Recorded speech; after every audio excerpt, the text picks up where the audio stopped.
Hi, this is Melinda back again with Rebuilt from Here with Melinda, and I wanted to do another recording for you. Yesterday, I spoke about my personal experiences and what motivated me to want to start this Substack in the first place, to start writing on it and producing other content like these videos and podcasts, and not wanting to just be a reader anymore, although I think Substack is amazing for reading as well. But today, I wanted to talk about my second article that I posted and just have a little bit of a discussion about it. So, I want to talk about what survival mode looks like, why life afterward can feel strange, what helped me to understand rebuilding in my personal experiences, practical encouragement, and a question for you, the audience, as the flow of what I want to talk about. And my plan is that it shouldn't be too long, but we shall see. I do have a tendency to ramble sometimes, even when I leave messages. So, have you ever gone through something incredibly difficult and thought, if I can just get through this, I'll be okay? And then you got through it, but you didn't necessarily feel okay. That's something I've been thinking about a lot because surviving something and actually learning how to live afterward are two very different things. So, I want to start off by talking about what survival mode means to me. So, when you're going, when you're dealing with chaos for a long time, your world can become very small. You're thinking about what needs to happen today, what problem needs solving, who needs help, what's going to happen next. You aren't necessarily thinking about your dreams or what brings you joy. You're just trying to get everybody through the day. So, in my experience, when I was married the first time and I was dealing with abuse, and it's crazy because people talk about how there's no better or worse abuse. It doesn't matter if it's sexual, physical, verbal, emotional, psychological, mental. There may be even other kinds. Those are the ones that I know for sure that come to mind.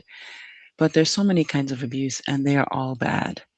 And we can all be affected in different ways by all of them. And I know for me, I believe that one of the reasons that my son developed his addictions are because of mistakes his father and I made. We all make mistakes as parents with our kids, especially with kids having to deal with divorce, like my son had to with his dad and I. We were divorced when he was 4, so he was very young. And having to deal with going back and forth between his dad and I, and having to deal with his dad's abuse and any mistakes I made in trying to balance being a parent and the rest of my life, and also the mistakes his dad made. I know that was a lot for my son. So I think about that a lot, about who he is and how he became who he is and how he developed his addictions. And I think about myself and how I was affected by what I went through. And I feel like it's a work in progress. Every day is a work in progress. It's another step. It's just living and surviving and thriving and just all of it, taking one day at a time, one step at a time, and continuing to learn how to rebuild my life. I'm still rebuilding my life, but I've learned so much, and I know I'm a stronger person because of it. And I know that my life is still difficult and my son's is too, partly because of our past, but also partly because of the way the world is today, the way life is today. I mean, look at our country, look at what's happening in the world. There's so much to think about and worry about and fear and stress over. And goodness knows I'm guilty of all those things. And I have my ups and downs. I have a therapist that I absolutely love who's one of my biggest supporters. I'm a big advocate for mental health, for health in general, taking care of our health. That's part of what this whole Substack is about, is taking care of our mental health because that's part of our health and it matters.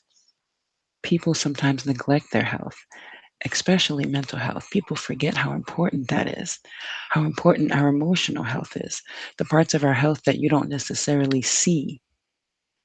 Now, today I am wearing regular clothes that I wear in the house. I'm not wearing a wig like I was yesterday. I'm not dressed like I'm ready for an interview, what have you, like yesterday. I decided that I would be more informal today in how I dress and try to teach something, but also still have that informal feel like I did yesterday.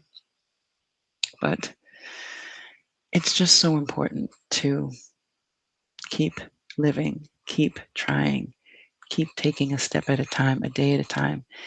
We have to give ourselves grace, give ourselves the time that we need to heal and to grow and to build and rebuild. It all takes time. And I've learned that.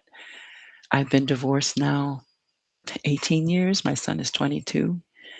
So it's been a long time. But even still to this day, I know that I'm so grateful that I don't have to deal with my ex husband anymore. Because I know if I did, there'd probably still be a part of me that would still have residual fear, discomfort, something from what I went through with him. And it's something that I don't know if I'll ever fully be rid of that. But it makes my life so much easier because I don't have to deal with him. Of course, my son still has a relationship with him, and that's fine.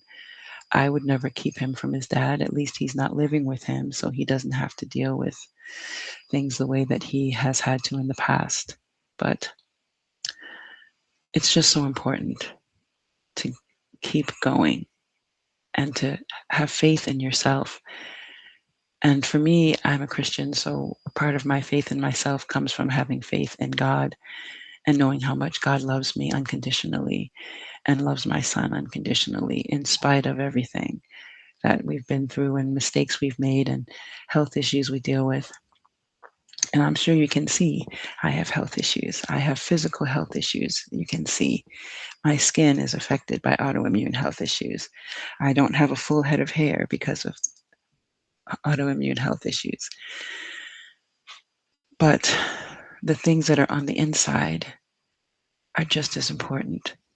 Your mental and emotional health, they matter just as much as the physical.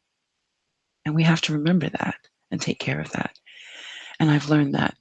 I've incorporated therapy into my life because it helps me to talk about things.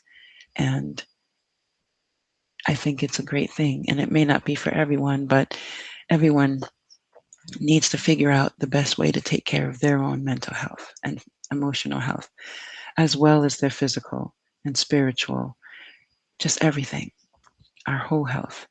It takes work, but it's just as important as any other work that we do to make money or to just anything in life we have to do that's work, like cleaning our homes and just taking care of ourselves. Self-care matters. But another point I want to make is about what happens when the crisis quiets down or dies down. So what happens when you've become so accustomed to surviving that you don't really know what living looks like anymore? And that's when you can feel uncomfortable with peace because you always expect another problem. You lose touch with your interests. You put everyone else's needs before your own or first, or you don't know what you want anymore. And I know that there have been times in my life when I have felt like I don't know what I want. I don't know what my purpose is. I don't know why I'm here. I don't know why God created me. And I feel that I figure things out little by little over time, but it's been a slow process for me. I've always admired people like a cousin of mine who knew since she was young that she wanted to be a veterinarian. She's always loved animals, and she became a veterinarian. That's just, I'm so proud of her. And it just amazes me because I never had that kind of clarity. I've always had all these different things in my head and ideas and fears and worries and insecurities and doubts and confidences and things I'm passionate about and love and feel good about and things that make me feel good about myself. It's always been a combination of both the bad and the good and trying to figure out how to make sense of and balance everything. And I know that my personal experience may not be the same as everyone else's. I don't necessarily feel like I was always expecting something bad to happen, but I definitely knew about, or I know and knew about what it was like to live in survival mode after something bad happened. Feeling like I was walking on eggshells around my ex husband, feeling like my son had to do the same. We just didn't know when the other shoe was going to drop. And we didn't know what was going to trigger him. If it would be something that we said or did, or if it would be something someone else, maybe someone he spoke to on the phone, or maybe he came home because of something that happened outside of the home that he was already upset about, or whatever it may have been. Or we might have come home to him upset about something that happened when we weren't there, or just any possibility. I remember that. And I remember how easily he could just destroy our home, destroy the apartment we lived in, just break things, throw things, yell, scream, insult. He was so good at being so mean with his words. And it is true that that kind of abuse hurts just as much as any other abuse. It's just in its own way. And it's something that can be internalized. And I've always had insecurities, but I will always wonder if one of the reasons that my son and I developed health issues is because of what we went through with my ex-husband, even when I was pregnant. What damage could that abuse have done to my body and how that could have affected me? So I ultimately developed these health issues, and my son as well, what he may have experienced when he was in my belly and what we both experienced after he was born. And even after the divorce, we still had to deal with his dad. We were still trying to be a family in the sense that we wanted my son to have both parents in his life. And I don't know. I'll always wonder if that was a mistake, but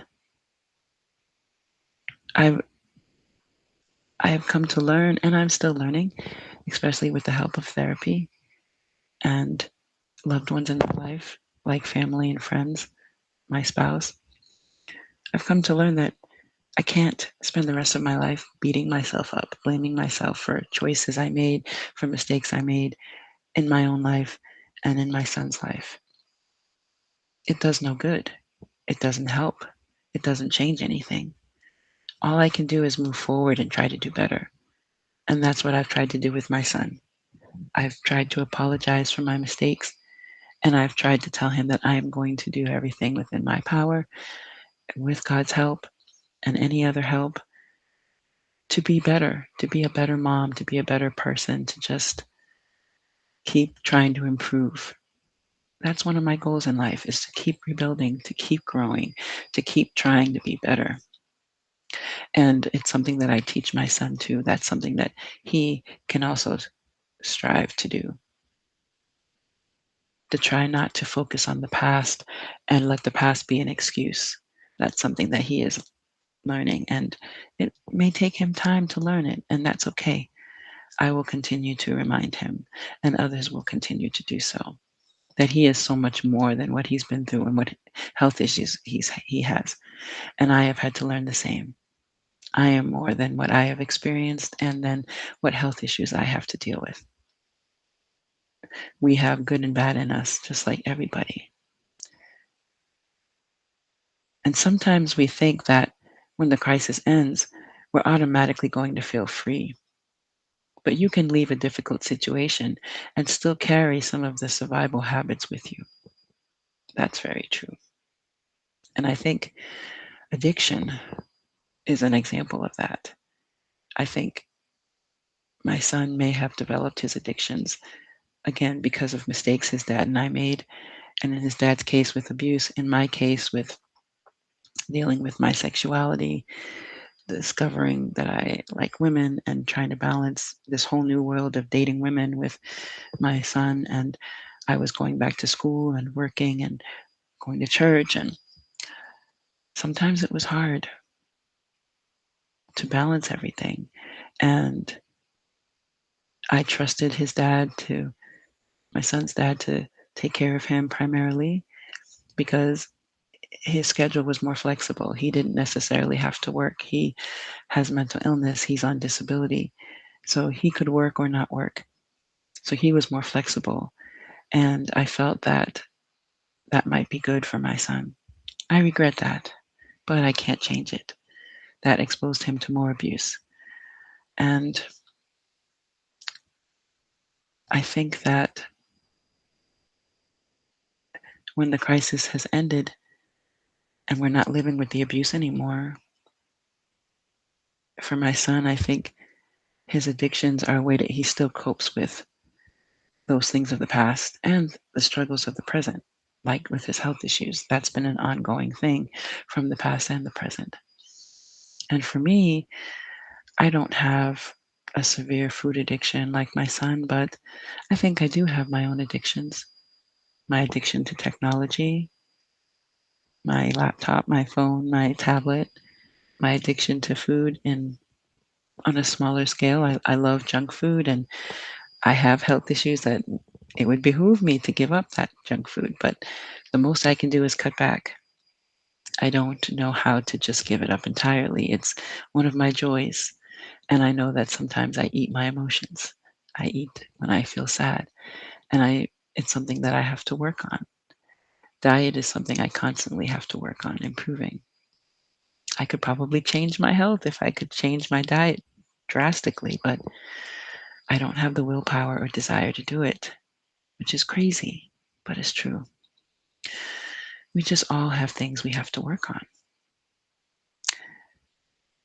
So if you feel that way, that you're not completely free, even after you leave your abuser or after you get out of a difficult situation, that's so understandable.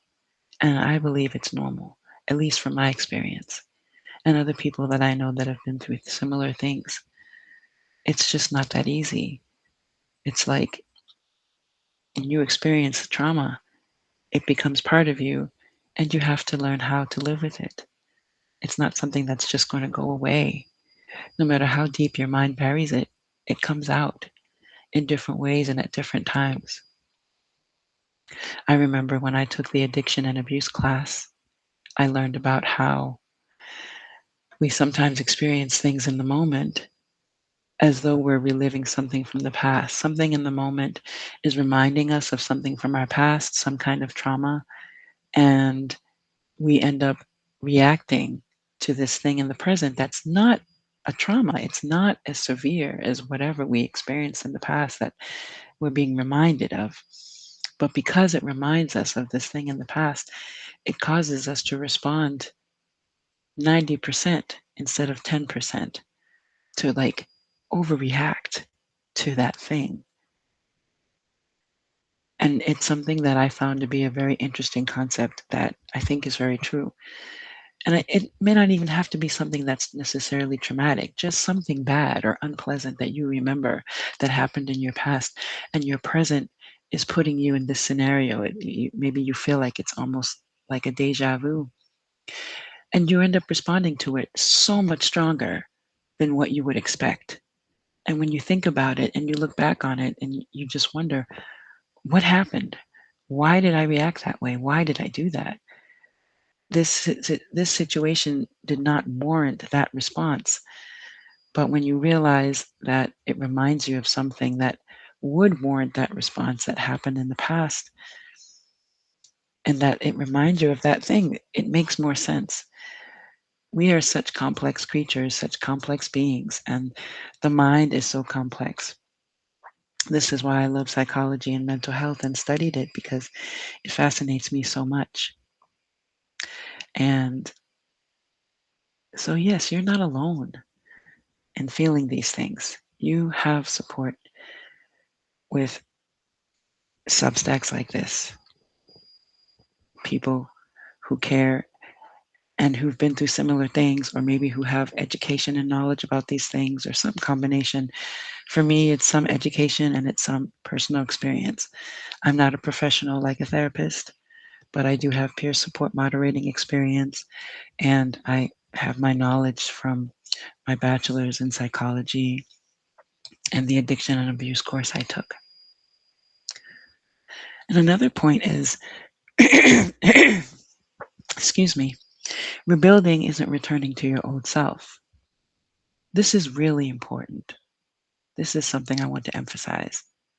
You don't necessarily have to become the person you were before.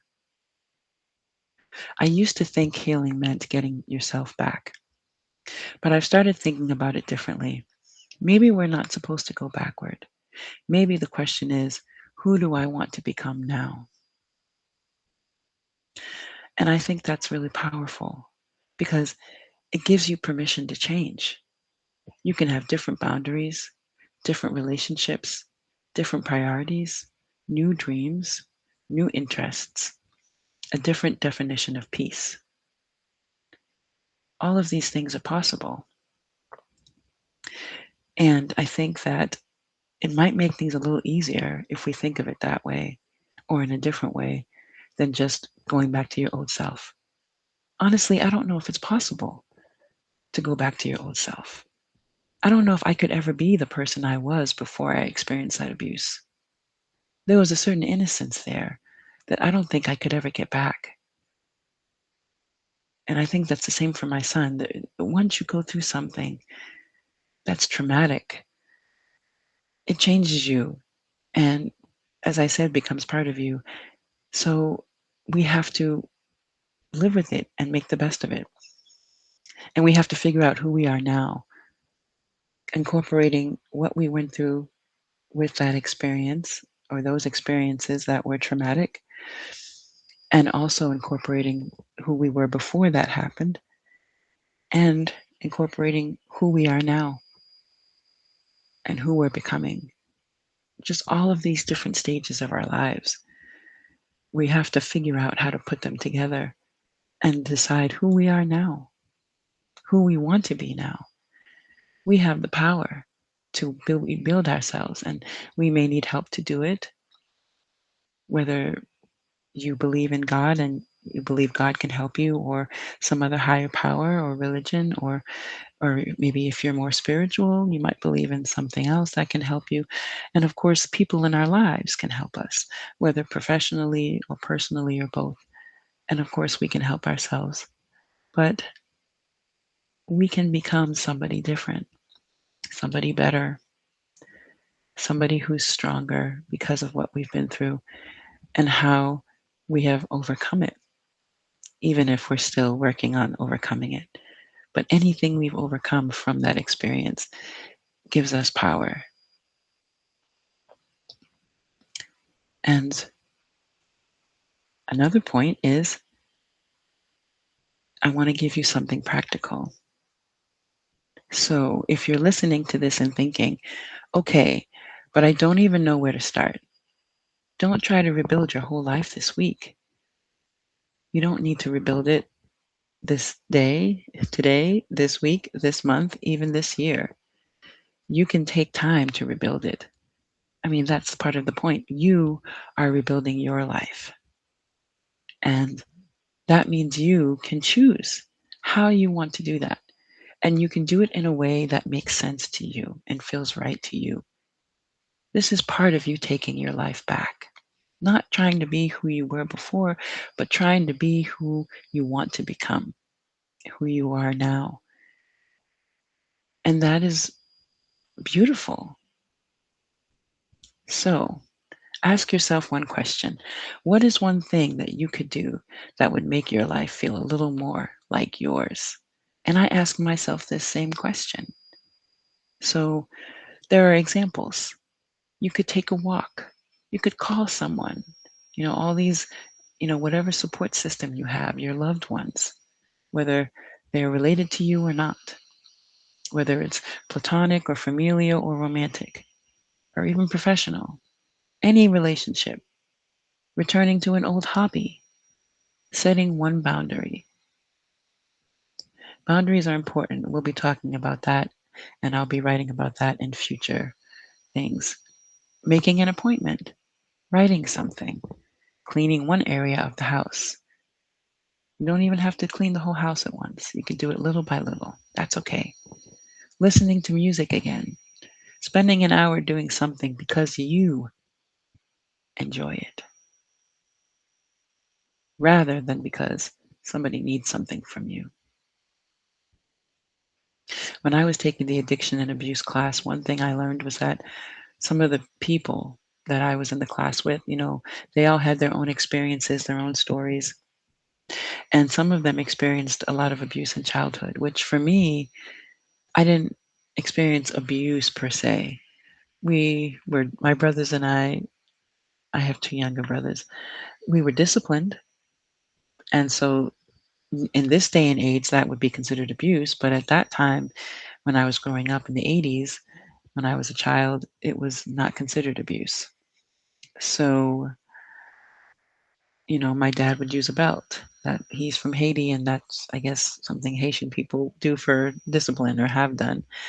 My mom would grab you, and I'd have little nail marks in my neck or something. That would be considered abuse now, but then it was discipline. You wouldn't get in trouble for that. I mean, I'm sure if you went to an extreme and you literally were trying to beat your kids to death, that would be different. But just discipline, within reason, wasn't considered abuse. But even those things can have an effect. Who knows how that experience has affected me today? I'm sure it has. I mean, everything affects us. That's how complex we are and how complex life is. But just anything that you can do, something you used to do that you want to come back to, because as you're rebuilding yourself, you can definitely take things from your past and bring them back. It's just you don't need to expect to become who you were before, but you can incorporate parts of who you were into who you are now and who you want to become. Or you can do something new, something maybe you've always wanted to do and you've never done because you were afraid to do it or whatever the reason is. I've been wanting to start a business for my son's entire life. I've been sick pretty much his entire life. I was diagnosed with the first autoimmune disease when he was a baby. So literally his whole life, I have been sick with health issues.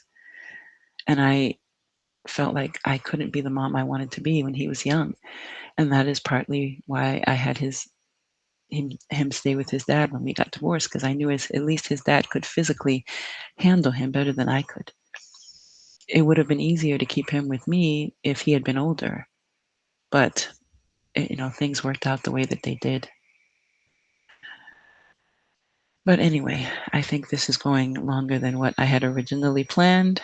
I warned you, I ramble, but hopefully this information is helpful to you and gives you something to think about. And, if you're a writer, maybe something to write about, like if you have a journal or a diary, or if you, like me, I like to write poetry. And I don't write very often. It depends on if I have time and when I'm inspired. But, this is something that I could write about, a poem about. Uh, I haven't had a diary since I was in high school, and I've never had a journal.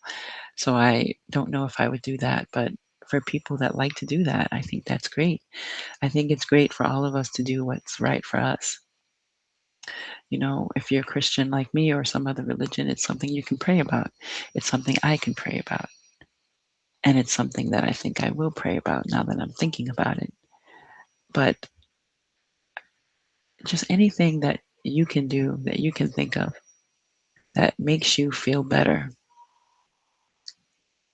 and makes you feel whole, or at least more whole, and helps you to focus on you, to take that time for self care, which is something else that we'll talk about too. These are all important things that I learned about and that either learned about from my education and also from my personal experiences. So I'm going to end with this. Maybe that's what rebuilding really is. Not waking up one morning completely healed, but making small choices that slowly create a life that feels like yours again. I mean, think about it. How powerful is that? I think it's very powerful. Rebuilding is about figuring things out over time. They say time heals all wounds. I don't know if that's necessarily true, but I think time can help. Maybe if it doesn't heal, it can at least help. Just taking the time, going, taking things a step at a time, a day at a time, doing things slowly. I think there's so much power in that. And I think it's a good way to do things and healthy. I don't think we need to rush this. I don't know if rushing it would be the right thing to do or would be healthy. I think things like this take time. It took time to go through that trauma and for it to have the effect on you that it did, or whatever it is that you went through. It took time to go through that and to make you the way that you are. So I think it's only natural that it's going to take time to heal from that experience or from those experiences. And so it makes sense that you would be making small choices to create that life so it can feel like yours again, even if it's new. So that's my question for you today. What are you rebuilding right now? And what's one small thing you could do this week that would make your life feel a little more like your own? What are you rebuilding? And what's one small thing you could do this week that would be a part of that rebuilding that helps to make you feel more like yourself, the new self that you're creating? If you'd like to continue these conversations with me, subscribe to Rebuilt from Here with Melinda, which of course I'm Melinda. We'll be talking about recovery, relationships, boundaries, self worth, healing, and what it means to build a life beyond survival. You don't have to erase your past to build your future. And you don't have to become who you were before. You can rebuild from here into someone new who incorporates your old and your new, and who's working on building yourself, making those choices to better yourself. You can rebuild from here. And I'm happy to help you along that journey as I continue to rebuild myself too. We're a team. Thank you for watching and listening. Take care. Until next time.